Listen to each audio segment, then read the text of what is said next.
Welcome back, everyone, for another deep dive. This time we're taking a look at testimonials and personal stories. Yeah, I'm excited for this one. Yeah, I think we all kind of wonder, how much these little stories that we hear from other people affect how we see the world and how we see ourselves. And Yeah, it's fascinating, isn't just how much power a simple statement can have? Mm. I mean, you think about it, someone just sharing their truth and like a whole new perspective can open up. Exactly. And that's what really got me interested in this whole topic in the first place. And, the source material we're looking at today actually defines a testimonial as a statement where someone shares a positive experience they've had Okay. with a product or a service, or even, like someone's character. Right, makes So sense. it seems pretty simple on the surface. But Yeah. as we dig in here, I think we're going to see there's a lot more to it. Oh, yeah, absolutely. It goes way deeper than just marketing. Yeah. Testimonials tap into something really fundamental in us. I think a need to learn from each other, Yeah.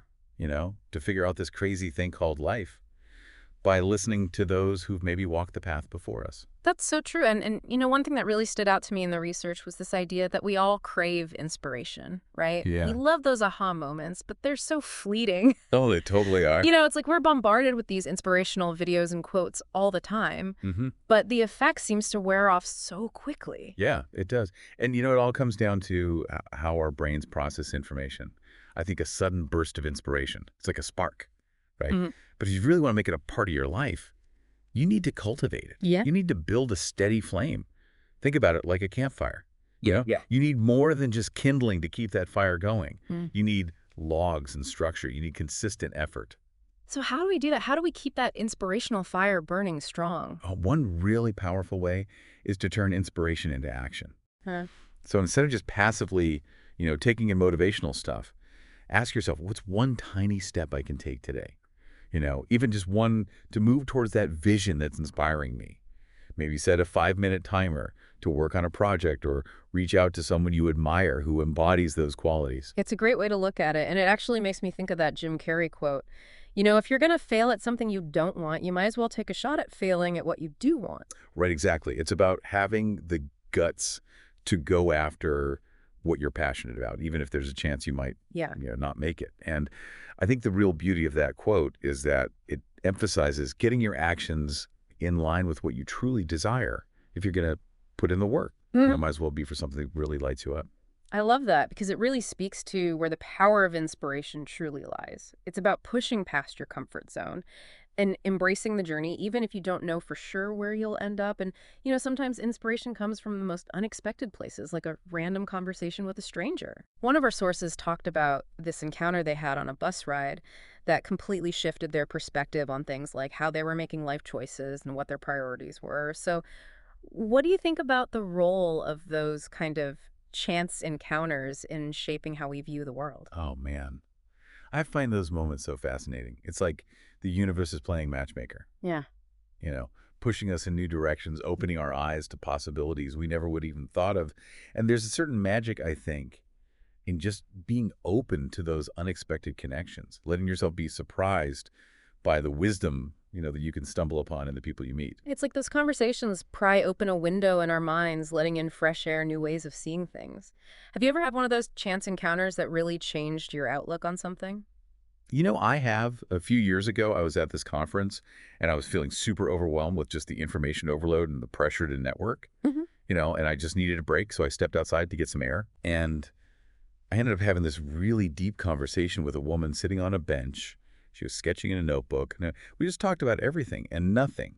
Our passions, our doubts, hopes for the future. It was such a simple exchange, but it reminded me how important it is to slow down, to connect with people, just on a human level, Right. and to find the beauty in those ordinary moments. That's a beautiful story. Yeah, And it speaks to the power of just being open to connection, right? Even in those unexpected places. absolutely.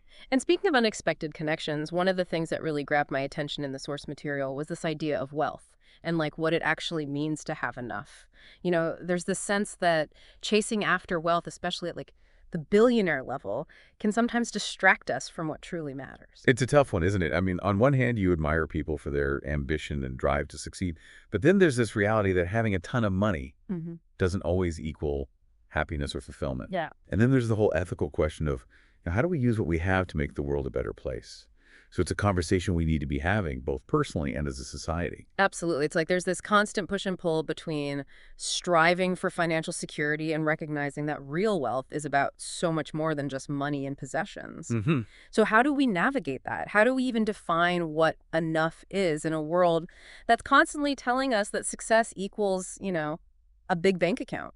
I think it starts with getting clear on your own values and priorities. Yeah. What truly matters to you. What Mm-hmm. brings you joy and a sense of fulfillment? Mm-hmm. Is it experiences, relationships, creative expression, making a difference? Once you know what you value, you can start making choices that reflect that no matter how much money you have. So it's about finding that balance, right, between going after what you want and being content with what you've got.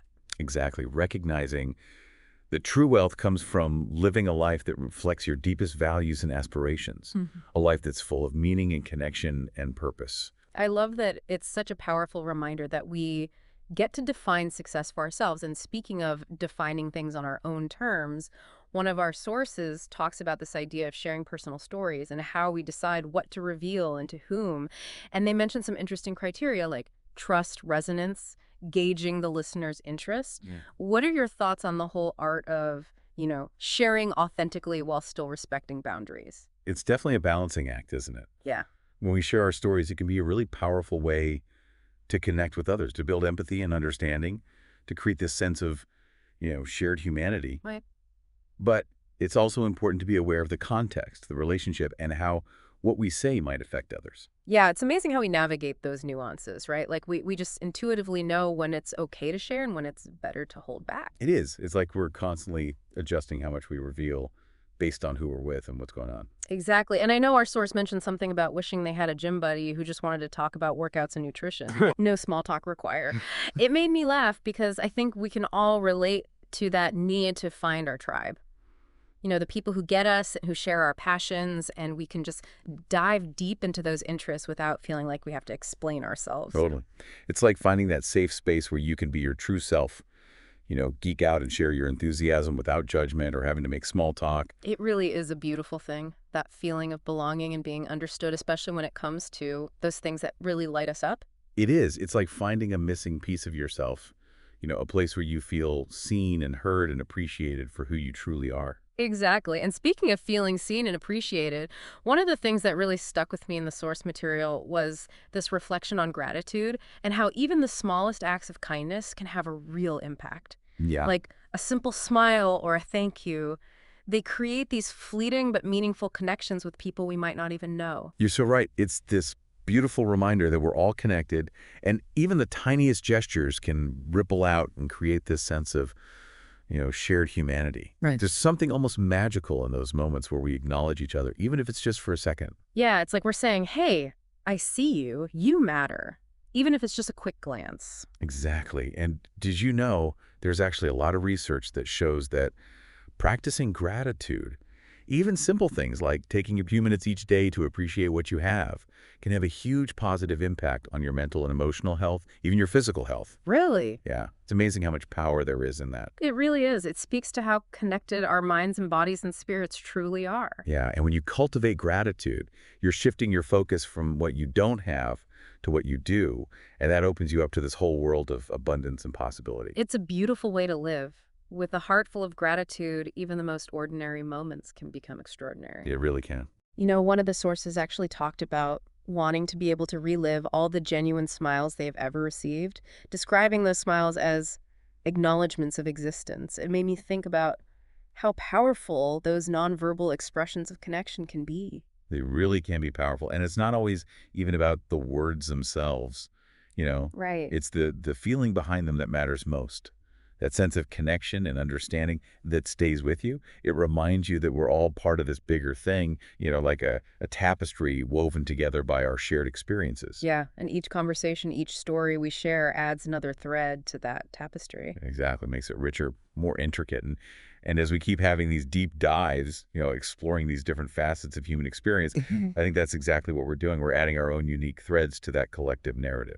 I love that analogy, and it really brings us full circle because we started this deep dive talking about testimonials, and we've gone through so much. We talked about inspiration, those chance encounters that can completely change our outlook, the whole question of wealth and what it really means to have enough, in a world that's always pushing us to want more. And we touched on sharing our stories authentically and finding our tribe, the people who really get us, and of course, the power of gratitude and simple acts of kindness, like a genuine smile. It's been quite a journey, hasn't it? Full of twists and turns and aha moments. It really has. That's Yeah. the beauty of a deep dive. You never know exactly where you'll end up, but the journey is always so enriching. And I have to say, it's been a real pleasure sharing this exploration with you. Likewise, I always learn so much from our conversations. So before we wrap up, I'd love to leave our listeners with something to ponder. We've talked about the impact of conversations, right? Especially those unexpected ones that can really shape how we see the world. What if you could go back and relive one conversation that was particularly meaningful for you? Which one would it be and why? Wow, that's a tough one. Mm. But I think I'd go back to a conversation I had with my grandfather when I was in my early 20s. He was a man of few words, but when he did speak, his words carried so much weight, Mm. like wisdom and experience. Hmm. We were sitting on his porch watching the sunset, and I was feeling really lost, unsure about my future. So I asked him for advice, and he simply said, "Follow your heart and trust that the path will unfold before you." Wow. It sounds so simple, but that advice has stayed with me all these years. It's amazing how sometimes those simple messages are the ones that have the most profound impact. They really are. It's like planting a seed in your heart, and over time it grows and blossoms into something beautiful and life-giving. It's a reminder to trust the journey, to embrace the unknown, and to have faith that things will work out even when we can't see the whole picture. Exactly. That's such a powerful image, Yeah. that seed being planted and growing into something beautiful. And it sounds like that conversation with your grandfather was a real turning point for you, like a guiding light when you felt lost. It really was. And, sometimes it's not even the specific words, it's more the feeling you get from the other person. Hmm. That sense of connection, like they really get where you're coming from. Yeah, that makes sense. And it reminds us that we're all connected, right? Like we're all part of this bigger story. We are. And every time we share our stories, every time we have these conversations, we're adding to that story. We're making it richer and more complex. Yeah. And that's what we've been doing in this deep dive, right? We started with testimonials and we've explored so much the nature of inspiration, the power of chance encounters, the whole idea of wealth and what it truly means to have enough. We talked about the art of sharing our stories authentically and finding our tribe, those people who share our passions, and of course, the importance of gratitude and those small acts of kindness that can make such a difference. It's been quite a journey, hasn't it? It really has, and it's been an honor to share this exploration with you. The feeling is mutual. These conversations are always so insightful. Well, I want to thank all of our listeners for joining us on this deep dive into the world of testimonials and personal stories. I hope you found it as thought-provoking as we did. Me too. And remember, your stories matter. Your experiences have something valuable to offer, so keep sharing, keep listening, and keep exploring. And until next time, keep diving deep